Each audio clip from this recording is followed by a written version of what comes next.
పనులకు పోతే తప్ప నుంచి కడుపు నిండని పరిస్థితిలో ఉన్న వీళ్ళంతా కూడా బ్రతికే పరిస్థితి కూడా లేదు.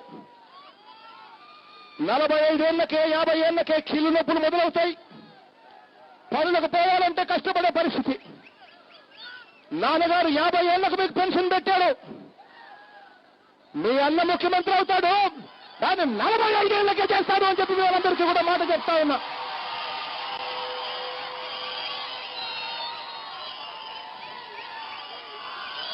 బడుగులకు బలహీన వర్గాలకు కష్టపడే వాళ్ళందరికీ కూడా 45 ఏళ్లకే పెన్షన్ చేతుగా చేస్తాను అని చెప్పి చెప్తా ఉన్నాను.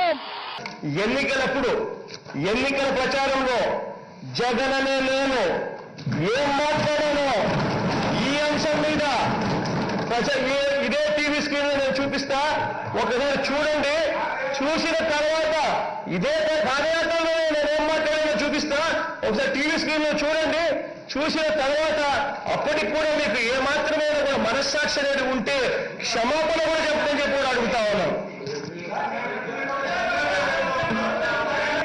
ఈ కార్యక్రమం వైఎస్ఆర్ చేయూత అనే ఈ కార్యక్రమం ఇవాళ ఇంతకుముందు నేను అన్నా, ఎస్సీలకు, ఎస్టీలకు, బీసీలకు, మైనారిటీ అక్కలకు వాళ్ళ పరిస్థితి గురించి నేను చెప్పా.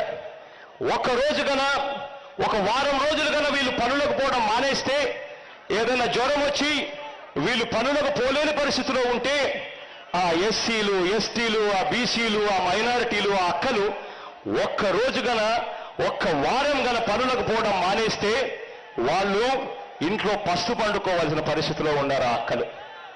ఆ కుటుంబాల కోసం చెప్తా ఉన్నాను, ఆ అక్కల కోసం చెప్తా ఉన్నాను. అప్పట్లో ఇటువంటి అన్యాయమైన పరిస్థితిలో అక్కలు ఉన్నారు కాబట్టి ఆ అక్కలకు తోడుగా ఉండాలి అని అంటే 45 ఏళ్లకే పెన్షన్ ఇవ్వాలి అని చెప్పి ఆ రోజుల్లో నేను చెప్తే 45 ఏళ్లకే అక్కలకు పెన్షన్ ఏమిటి అని చెప్పి వెటకారం చేశారు.